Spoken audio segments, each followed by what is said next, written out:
The night Clara May gave birth, the barn was the only shelter she had left. Rain hammered against the tin roof, the cold creeping through the wide cracks in the walls. She pressed her back to a mound of hay bales, clutching her swollen belly as a contraction ripped through her. No midwife, no family, no kind neighbor with warm water and clean sheets. Just her, and God. But God hadn't spoken much to Clara lately. She bit down on her lower lip, tasting blood, fighting the scream rising in her throat. If one of the ranch hands heard her, questions would follow, and she had hidden her shame for 9 long months. They'd cast her out of Miller Ranch in a heartbeat, and then what? She pushed, teeth clenched, tears streaking her dirty cheeks. Finally, a thin, sharp cry filled the air. Clara gasped out a sob of relief. A boy, tiny, red-faced, but strong enough to wail. She wrapped him in an old quilt she had saved for this night. But the pain didn't stop. Her stomach clenched again. She knew what that meant. Another child. The second birth was harder, longer, crueler. Clara screamed into the straw until her throat burned. And then, at last, another cry, a girl this time, softer but just as insistent. 2 babies, twins. She laid back, hair plastered to her forehead, chest heaving. Her eyes filled with tears as she looked down at them. 1 boy, 1 girl. Their tiny fists curled in the air, seeking warmth. Eli, she whispered to the boy. Then, brushing a finger along the girl's cheek, Emma. Her heart ached with a love so fierce it terrified her. And beneath that love lived fear. Because their father didn't know. Luke Granger, the cowboy boss, owner of half the land in this county, was long gone, called to Texas for business. He had been her employer, a man of wealth and stature, yet he'd shown her unexpected kindness when she first came looking for work. She'd been desperate, a poor girl without a home, and he'd hired her to sweep out the stables and feed the chickens. He'd given her suppers when she looked too thin, and one summer night under a silver moon, his kindness had blurred into something more. And then he'd left. Now, Clara rocked the twins in her arms, exhaustion sinking into her bones. How could she raise 2 babies alone?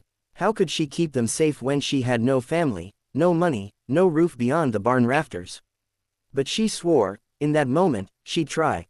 The weeks crawled by. Clara nursed them in secret, tucking them beneath quilts when she worked outside. She begged scraps from the kitchen, telling the cook she was hungrier than usual, and saved every crumb for milk.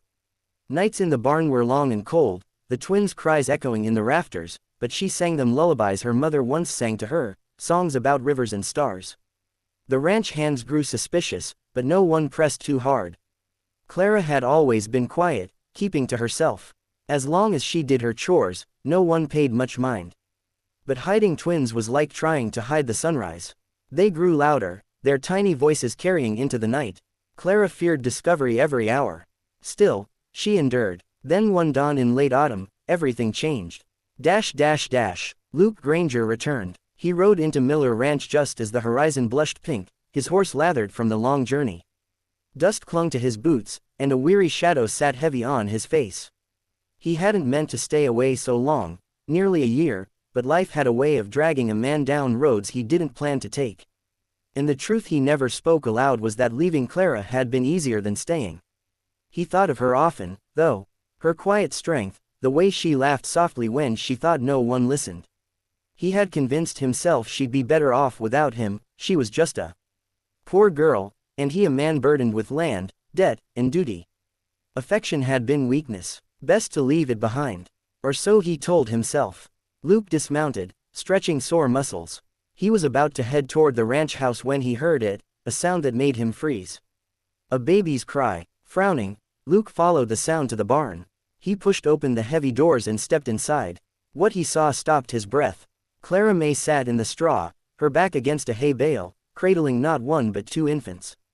Her head jerked up, fear flashing in her eyes as their gazes met. Clara, his voice cracked. She held the babies closer, as though shielding them from him. You shouldn't be here. Luke stepped forward, his heart pounding. The boy's eyes, storm gray like his own, stared back at him. The girl had his chin, sharp and stubborn. The truth hit him harder than a bull's kick. They're mine, he whispered. Clara's lips trembled, tears spilling. Yours, and mine. I didn't know how to tell you. Luke staggered to his knees in the hay. He touched the edge of one quilt, reverent, not daring to reach further. Clara May, You did this alone.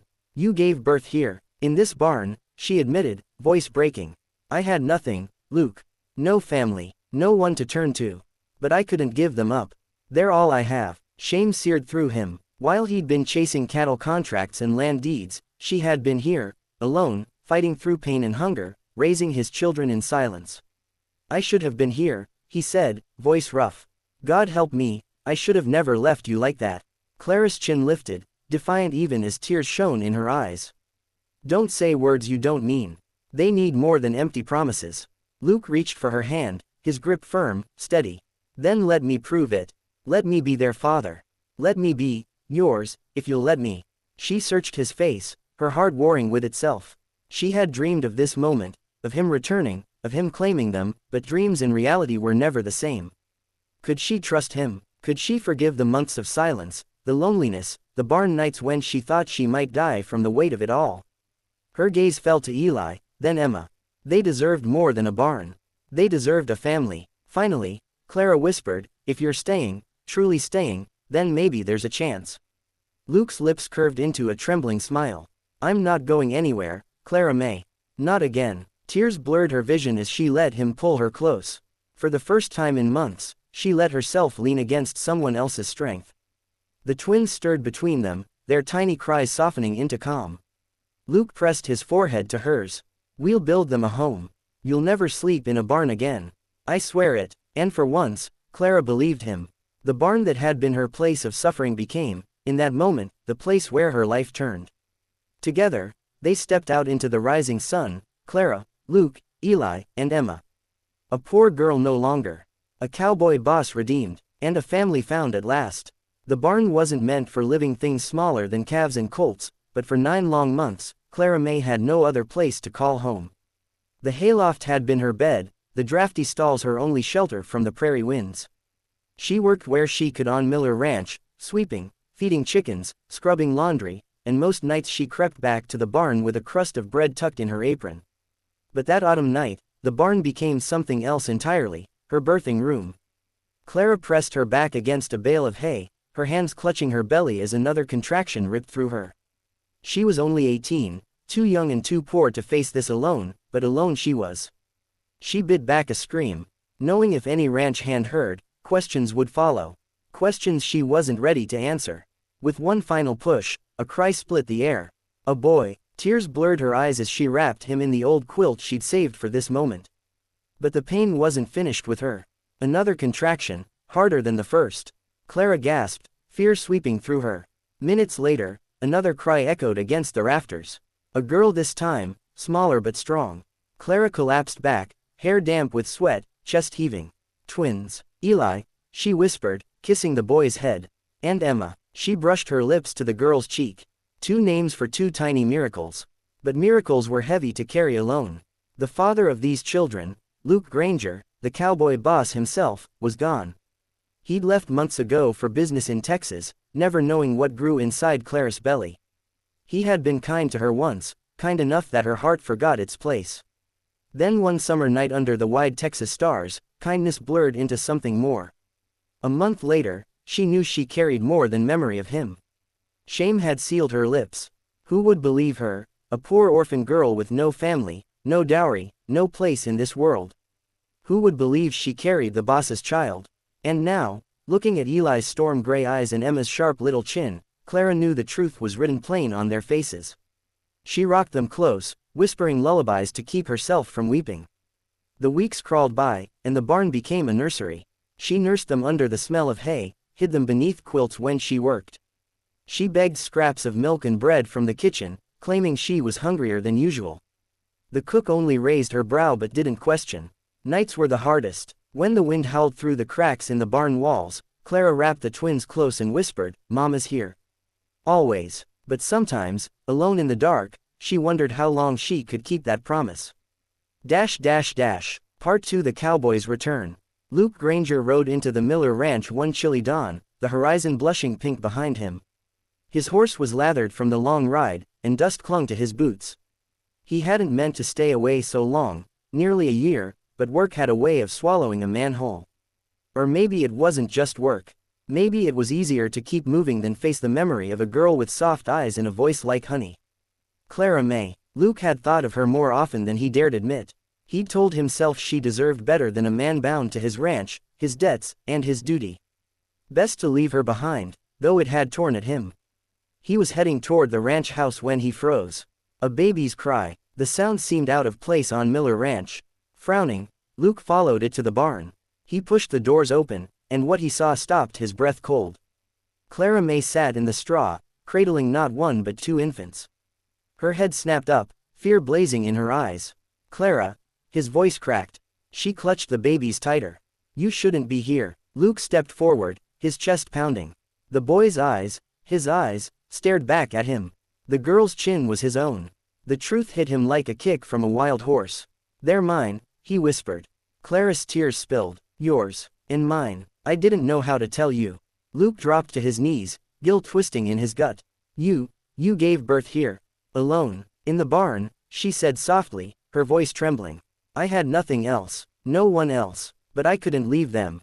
Shame and awe warred in him. While he had been chasing cattle contracts and land disputes, Clara had borne the weight of his children, suffered in silence, raised them in secret. I should have been here, Luke rasped. God help me, I should never have left. Clara shook her head. Don't say things you can't mean. They need more than words, Luke. They need more than broken promises. He reached for her hand. Steady now. Then let me prove it. Let me be their father. Let me be yours, if you'll let me. Her gaze searched his, pain and longing tangled together. Could she trust him? Could she forgive the loneliness, the nights she thought she wouldn't survive? Her eyes fell to Eli, then Emma. They deserved more than a barn. They deserved a family. Finally, Clara whispered, if you're staying, truly staying, then maybe there's hope.